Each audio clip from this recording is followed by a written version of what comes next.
Good afternoon students. आपकी पाठ्यपुस्तक ध्रुवा का पाठ नंबर 4 ओस। यहाँ सोहनलाल द्विवेदी द्वारा रचित एक कविता दी गई है जिसमें ओस की बूंदें यानी कि जो हम लोग सुबह उठते हैं और पत्तियों पर हम जो पानी की बूंदें देखते हैं तो वो क्या होती है, वो ओस होती हैं और वो सभी को बहुत सुंदर लगती है, बहुत प्यारी लगती है देखने में।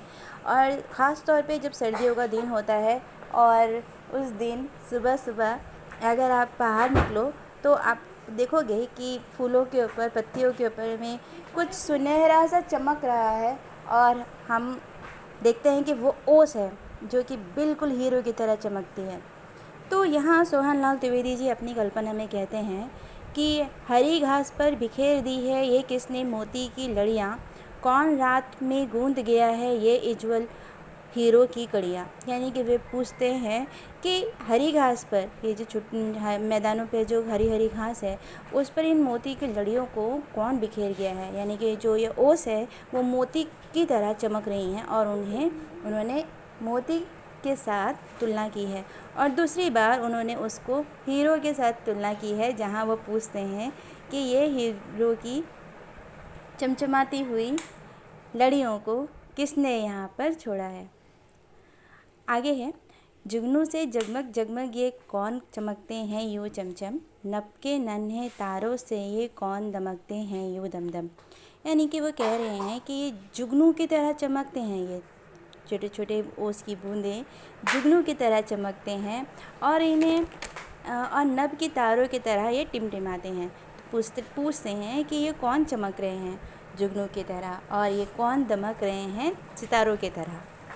लुटा गया है कौन जहरी अपने घर का भरा खजाना, पत्तों पर फूलों पर पग पग बिखरे हुए रतन है नाना। नाना का अर्थ होता है तरह तरह के, ठीक है, तरह तरह के। तो ये कह रहे हैं कि कौन ऐसा जौहरी है, जौहरी यानी ज्वेलर, कौन ऐसा जौहरी है जिसने अपना पूरा ख़जाना यहाँ पर लुटा दिया है।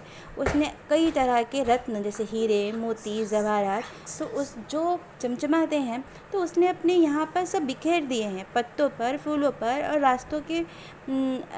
रास्तों पर उसने बिखेर के गए हैं रत्न यानी कि हीरे, मोती इत्यादि। बड़े सवेरे मना रहा है कौन खुशी से यह दिवाली, वन उपवन में जला दी है किसने दीपावली निराली।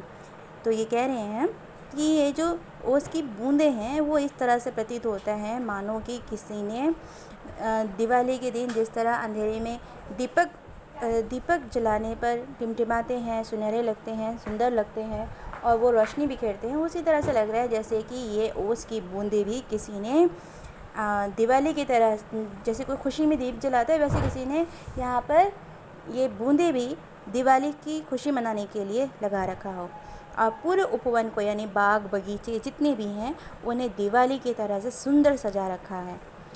जी होता इन ओस कणों को अंजलि में भर घर ले आओ। यानी कि उनका इच्छा होती है कि वो इन सबको अपने हाथ में, अपनी मुट्ठी में समेट के ले आए। अंजलि यानी मुट्ठी, तो वो चाहते हैं कि इन ओस कणों को अपनी मुट्ठी में भरकर अपने घर ले आए। इनकी शोभा निखर निखर कर इन पर कविता एक बनाओ। यानी कि इनकी जो शोभा है, इनकी जो खूबसूरती है उसे निखारें और निखार कर इस पर एक सुंदर कविता लिखें।